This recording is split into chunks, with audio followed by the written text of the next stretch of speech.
Hello mga kamama, magluto tayo ng yema. Painit tayo sa kawali ng mantika. 2 kutsara ng mantika mga kamama, asang condensed milk, isang can ng condensed milk. Ibuhos natin lahat mga kamama, no? Ang isang can ng condensed milk. Tapos, yung lahat talaga sa isang can, ubusin natin sa pagluto. Yun na siya mga kamama. Dandahan lang natin kasi malagkit. Dandahan natin ang apoy. Matapos niya mga kamama, maubos na lahat. At saka na natin halo-haloin ng dahan-dahan din. Yun ang mga kamama, no? Super sarap talaga. First time ko to. Dandahan lang hanggang ma-brown siya.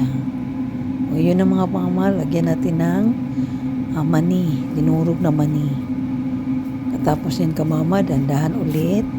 At saka pag may kulay brown na siya, malapit na siya maluto mga kamama, no? Yun na nga po mga kamama. Mahirap siya kasi mahabang oras para ma-brown kasi mahina lang apoy dito. Kailangan tingnan natin mga kamama, try natin. Ito na mga kamama, malapit na to, malapit na siya maluto, brown na siya mga kamama. So grabing sarap mga kamama nito, promise. Okay na mga kamama, umuin ko na, ilagay na natin sa plato. So, tingnan natin mga kamama, na okay na ba? Hindi ba siya matigas? Yung iba kasi matigas pag mahaon na. Yun ang mga kamama, tingnan natin. Magbilog-bilog tayo. Bilogin natin ng mga ilang pieces ka to.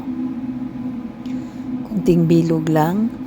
At saka pag malamig na, saka nabilugin ng dahan-dahan at maliit. Try natin mga kamama nga, hindi ba siya matigas? Yung first time kong gawa, matigas kasi. Iwan ko ba't matigas yun. Try natin mga kamama, isang bilog. Yan ganyan. Half spoon na maliit. Try natin. Ganyan lang mga kamama, ang sarap. Sobrang sarap talaga to. Miss ko na to dati, yung bata pa ko.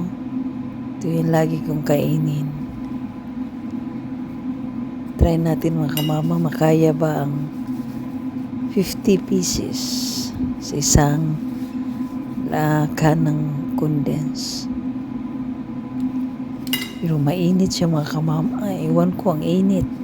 Grabe ang init mga kamama, ay hindi makaya ang init. Dandahan lang talaga sa paggawa nito, dandahan. At iwan ko baka matigas na naman to, baka hindi lang. Yan ang mga kamama, malapit na tayo makuha ng 50. Yan na po. Diba? Sarap. Sarap to palamigin sa ref. Tapos araw-araw kuha ka ng isa. Wow, sarap. Pwede na to pang snack. Sarap kayo ito mag-snack, mga kamama. Makabusog. Kasi ang tamis. 50 pieces to mga kamama, isang can. Konsumo ko lang to. Try natin kainin. Tingnan natin. Wow. Parang cheese. Salamat sa panonood.